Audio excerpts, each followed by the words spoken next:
Totoo pala si Santa Claus, guys. Paano ko nalaman kung totoo nga ba si Santa Claus? Siyempre, nalaman ko yan nung mga 5 or 6 years old na ako. Nagre-regalo kasi yung mga magulang sa amin ng tig-isa kami ng kapatid ko.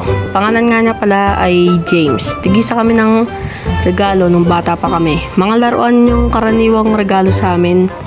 Tapos si Santa naman, sinusulatan ko siya at sinasagot niya. Diba? Tapos, paano ko nga ba may papaliwanag?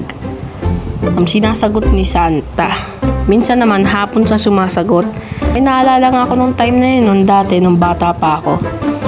May sinabi ako kay Santa, Santa, pwede niyo po ba akong bigyan ng laruan dahil malapit na po ang Pasko? Yung halimbawa po, mga sundalo po na malaki yung katawan, mga pulis, bumbero.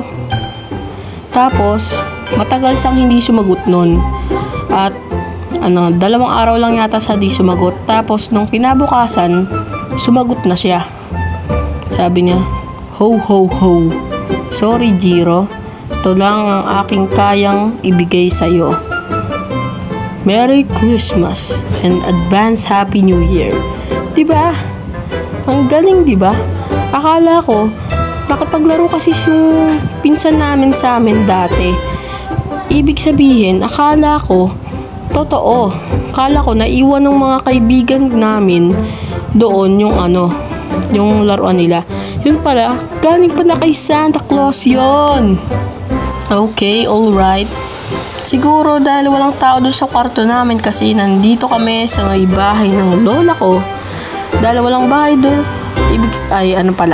dahil walang tao doon sa may kwarto namin, siguro pumasok si Santa Claus doon at nilagay ang kanyang regalo. Kaya pagising ko nung hapon, take note lang natutulog ako sa hapon nung bata pa ako. Tapos, paano ko nga ba mapapatunayan?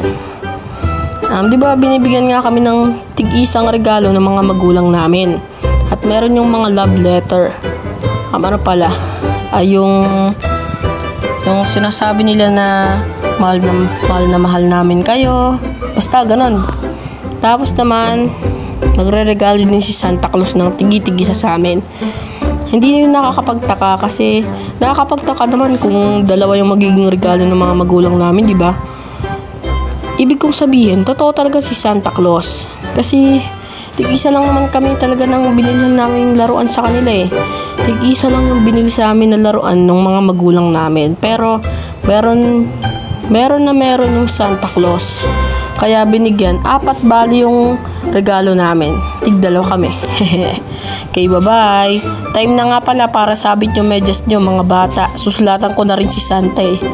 Okay, bye-bye. Huwag niyong kalimutang mag-subscribe sa akin Papasko na sa akin.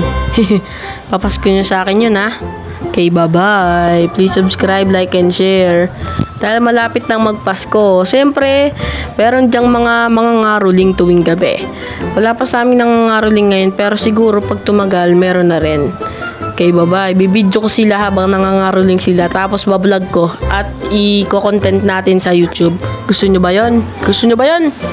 Okay, bye-bye. Nag-face reveal na nga pala ako Tignan nyo na lang doon yung face reveal ni Jiro Calites. Okay, bye-bye.